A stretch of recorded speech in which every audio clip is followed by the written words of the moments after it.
Adilah pada kami tak bodoh, meski memang kami tak pandai. Tapi kami berjanji akan tetap mengkritik sesuai isi hati. Hei penguasa, ini kami rakyat jelata. Engkau ada untuk siapa? Ini kami rakyat jelata, mau sampaikan semua keluh kesah. Bekerjalah dengan hati, pakai empati, jangan banyak intrik, apalagi bikin taktik. Bijaklah dalam membuat peraturan, jangan sampai bikin aturan yang berat sebelah. Kalau melihat proses dinamika hari ini yang cukup tajam lah gitu ya, apakah Pak Rizal sudah mulai cenderung ke salah satu bahwa ini adalah murni hukum yang sedang ditelusuri oleh Barreskrim, atau ada pergeseran kekuatan politik yang mempengaruhi? Ya, saya kira memang di negara kita ini hukum masih tergantung politik gitu ya. Jadi fluktuasi politik gitu berpengaruh gitu. Jadi termasuk juga tentu kekuatan politik oposisi. Atau tarik ke dalam lagi rakyat kan gitu. Ada penguatan gitu, sehingga punya pengaruh-pengaruh yang bisa menciptakan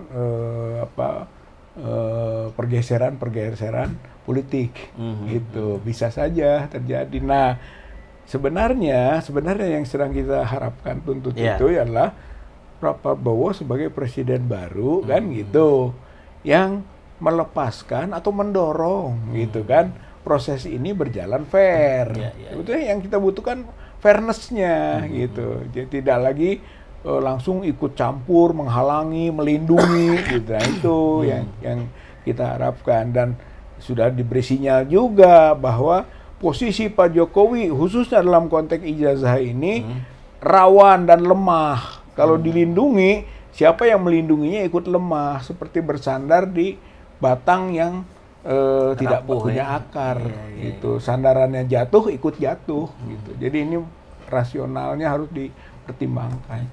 Nah, yang menarik Pak Rizal, ini ada sebuah pandangan dari pengamat yang mengatakan ini justru sedang menunjukkan kehebatannya Jokowi dalam memaintenance isu agar Gibran tidak terlalu disorot, sehingga fokus publik ini ke Pak Jokowi. Dan ini kan sesuatu yang berhasil dikelola oleh Pak Jokowi bertahun-tahun. Ininya terus berkembang, isu ijazah palsunya, tapi namanya tetap ada di perbincangan publik. Bagaimana Pak Rizal melihat itu? Kita kan sudah melawan Jokowi bertahun-tahun juga, gitu kan, bukan hal yang baru. Udah membaca juga dari awalnya kuat, agak lemah, sampai ke ujungnya saya melihat ini lemah, gitu. Bahkan dikatakan sudah mendekati tamat. Artinya apa? Dia kalau mau melindungi Gibran, itu kan, Gibran itu akan jatuh dengan sendirinya begitu Jokowinya jatuh. Kan itu high risk gitu kan, mengalihkan perhatian ke Jokowi untuk melindungi Gibran gitu kan. Ternyata sekarang Gibran dihajar, Jokowi dibuat babak belur kan gitu. Inilah jadi satu paket. Makanya tadi 15, 16, 17 gitu, 15, 16 soal ijazah gitu kan, dan skripsi. Taruhlah gambarannya 15 skripsi, 16 ijazah, 17 Gibran. Gitu. Kalau ditarik benang merahnya. Tarik benang merahnya. Gibran berhubungan dengan skripsi ijazah Jokowi gitu. Yaitu menyangkut dokumen otentik, baik pembuatan maupun penggunaan. Dan ancamannya kalau 263 itu 6 tahun, kalau 264 itu 7 tahun. Dan itu berarti Jokowi itu sudah bisa ditahan. Dan dalam prosesnya harus berada dalam tahanan. Kalau tidak, dia akan lari atau dia akan menghilangkan bukti. Saya kira ini catatannya. Kemudian juga kemungkinan di pasal 266 KUHP soal menyuruh memasukkan keterangan palsu kepada akta otentik. Maka itu pun menjadi kemungkinan lain. Oleh karena itu dikepunglah berdasarkan aturan-aturan yang ada, dan semestinya Jokowi tidak bisa lepas dari kepungan pasal-pasal itu. Yang 266 berapa sanksinya?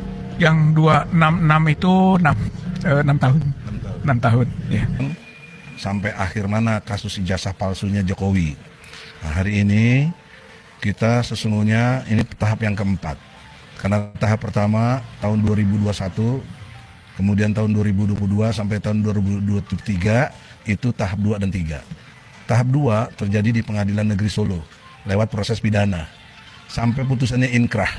Nah, dengan putusan yang inkrah inilah dipastikan sampai detik ini Jokowi tidak ditemukan ijazahnya atau tidak pernah diperlihatkan ijazah aslinya. Yang sudah kita masukkan juga dulu petisi 100 kan, soal nepotisme. Jadi nanti itu berlanjutnya dari Jokowi dulu ke Gibran ke nepotisme. Ada Iriana, ada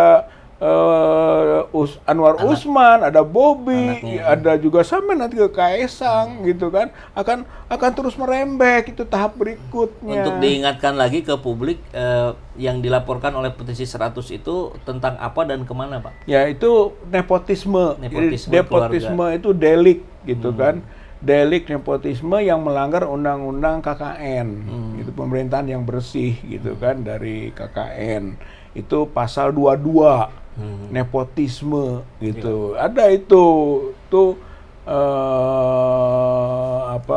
bisa ditahan juga di atas 5 tahun. Kemana itu, Pak, dilaporkannya petisi 100? Waktu itu ke Bareskrim juga, gitu, tapi belum jalan. Ini mungkin tabungan. Ya. Tabungan. Yang ini bisa jadi bahan untuk yang nepotisme tadi. Jadi kalau sebenarnya masalah Jokowi ijazah ini pintu masuk untuk kemana-mana. Termasuk ke korupsi. Gitu kan, apa yang disebut oleh OCCRP soal korupsi, ya kan, ya kita akan mulai dari documentary corruption, korupsi dokumen, gitu kan, ke authority corruption sampai ke financially, gitu kan, sampai ke material korupsi. Itu dari dokumen dulu, dokumen berkuasa, kemudian mencuri, gitu. Mulainya kan begitu. Itu korupsi. Belum nanti ke hak asasi. High Commission of Human Rights itu kan sudah menyatakan Indonesia pelanggar HAM. Di eranya Pak Jokowi. Di eranya Pak Jokowi, karena Jokowi cawe-cawe dan lolosnya Gibran. Itu bagian dari yang kita disebut pelanggaran HAM. Itu bayangkan, nanti masuk lagi soal HAM.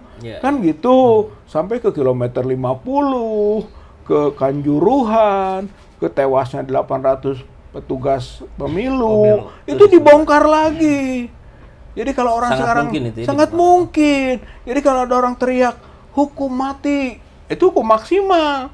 Kalau itu dikumulasikan, gitu, mulai dari penipuan publik melalui ijazah, gitu kan, sampai ke tadi korupsi, pelanggaran hak asasi, atau kebohongan-kebohongan lain. Kalau semuanya terbukti, kalau itu terbukti, maksimal itu. Makanya betul gitu kan, bahwa ini presiden yang terburuk dalam sejarah di Indonesia. Kalau kita tarik ke jangka pendek lagi, Pak Rizal, tadi kita sudah bicara harapan Bareskrim nih. Apakah Pak Rizal sekarang meyakini atau percaya bahwa penyidikannya akan dilakukan secara objektif dan profesional? Kemarin sebelum proses Bareskrim ini, atau awalnya Pak DHL sudah dipanggil, kita sudah masuk ke DPD kan. DPD maksudnya? Dewan Perwakilan Daerah Republik Indonesia.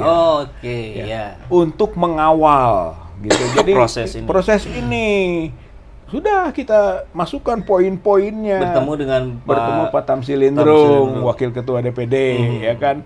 Beliau menjanjikan akan mensosialisasikan surat TPUA ini, gitu kan, ke berbagai anggota DPR lainnya, DPR, DPD, gitu kan, atau MPR. Bersambunglah dengan tuntutan pemakzulan Gibrannya oleh Purnawirawan, gitu. Jadi kelihatannya ini menjadi political sense baru gitu, termasuk khususnya yang menjadi concern TPUA ya ijazah palsu ini gitu. Jadi pengawalan gitu, pengawalan politik. Pengawalan. Bahkan kalau perlu kita berusaha masuk ke DPR, berusaha gitu kan, supaya Komisi 3 bisa memanggil Jokowi langsung gitu kan, atau memanggil Kapolri gitu, Komisi 3 untuk hukum kan gitu, Kapolri panggil, DPD juga janji, kami akan panggil Kapolri katanya. Kalau nggak bisa ya nggak, memang kelemahannya nggak punya alat paksa itu DPD, tapi akan memanggil Kapolri untuk menanyakan proses-proses yang berjalan. Jadi katakan TPUA tidak hanya di satu alur, itu di berbagai dilakukan paralel pengawalan. Nah, belum rakyat masyarakat kan? Ya, melihat langsung perkembangannya. Nah, ini selain pengawalan tentu biasanya kan juga ada strategi lanjutan nih. Anggaplah katakanlah jika misalkan laporan itu ternyata tidak diproses lebih lanjut atau dihentikan, apakah TPUA ini sudah menyiapkan langkah hukum berikutnya? Ya jelas dong. Sudah. Kita bisa faktornya nanti kan, faktor Kapolri itu kan, ya berarti kita kan sama-sama bisa mendesak kan ganti Kapolri, kan begitu. Itu agenda-agenda yang menjadi tindak lanjut lah nanti gitu kan untuk hukum. Atau bisa juga sudah kita pakai lembaga-lembaga internasional.